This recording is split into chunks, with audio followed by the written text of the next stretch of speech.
ಚಿನ್ನದ ನಾಡಿನ ಮಾವು ಎಂದ್ರೆ ಎಲ್ಲರ ಬಾಯಿಯಲ್ಲಿ ನೀರೂರುತ್ತದೆ.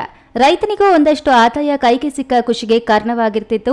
ಬೇಸಿಗೆಯಲ್ಲಿ ಫಸಲು ಬಿಡುವ ಮಾವು ಹಲವಾರು ಹವಾಮಾನ ವೈಪರೀತ್ಯಗಳನ್ನು ಎದುರಿಸಿ ನಿಂತು ರೈತನಿಗೆ ಆದಾಯ ತಂದು ಕೊಡುವುದು ಸಾಮಾನ್ಯವಾಗಿ ನೋಡಬಹುದು. ಆದರೆ ಈ ಬಾರಿ ಇಳುವರಿ ಇಲ್ಲದಾಗಿದೆ. ಕಳೆದ 3-4 ವರ್ಷಗಳಿಂದ ಒಂದು ಬಾರಿ ಫಸಲು ಕಮ್ಮಿಯಾದರೆ ಮತ್ತೊಂದು ಬಾರಿ ಹೆಚ್ಚು ಇಳುವರಿ ನೀಡುತ್ತಿತ್ತು.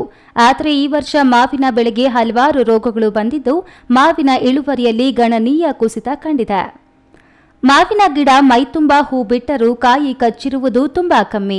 ಅದರಲ್ಲೂ ಗಿಡಗಳಿಗೆ ಹಾಗೂ ಕಾಯಿಗಳಿಗೆ ಕಪ್ಪು ಮಸಿ ರೋಗ ಹಾಗೂ ಬೊಬ್ಬೆ ರೋಗ ಎಡೆ ಬಿಡದೆ ಕಾಡ್ತಿದ್ದು ಮರದಲ್ಲಿ ಅಳಿದುಳಿದ ಕಾಯಿ ಸಹ ಉದುರಿ ಹೋಗ್ತಿದೆ.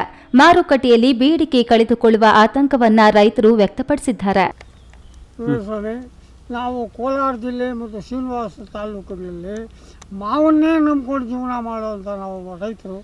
ಇದು ಬಿಟ್ಟರೆ ಬೇರೆ ಯಾವುದೂ ನಮಗೆ ಹೆಚ್ಚು ಕಮ್ಮಿ ಗೊತ್ತಿಲ್ಲ.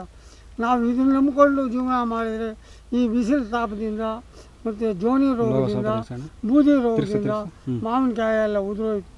ನಾವು ಅಷ್ಟೋ ಸ್ವಲ್ಪ ಕೊಟ್ಟು ಮಾಡಿದರೂ ಕೂಡ ಅವರು ಸರಿಯಾಗಿ ದುಡ್ಡು ಕೊಡೋಲ್ಲ. ಈಗೂ ರೈತರನ್ನ ಹಾಳಾಗಬೇಕು ಅಂತ ಅವರು ದುಡ್ಡು ಸರಿಯಾಗಿ ಕೊಡೋಲ್ಲ.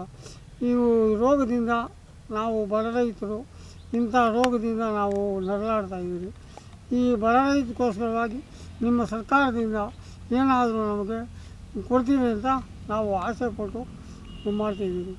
ಒಟ್ಟಾರೆಯಾಗಿ ಉತ್ತಮ ಆದಾಯ ನಿರೀಕ್ಷೆಯಲ್ಲಿ ಕಾದು ಕುಳಿತಿದ್ದ ರೈತನಿಗೆ ಈ ಬಾರಿ ಮಾವು ಕಹಿಯಾಗಿದ್ದು ಪ್ರತಿ ವರ್ಷದ ಮಾವಿನ ಫಸಲಿಗೆ ಹೋಲಿಸಿದರೆ 50-60% ಇಳುವರಿ ಕಡಿಮೆಯಾಗಿದ್ದು ಸರ್ಕಾರ ಮಾವು ಬೆಳೆಗಾರರ ಕಡೆ ಗಮನ ಹರಿಸಬೇಕಾಗಿದೆ. ಸತೀಶ್, ಈ ನ್ಯೂಸ್ ಟಿವಿ, ಕೋಲಾರ.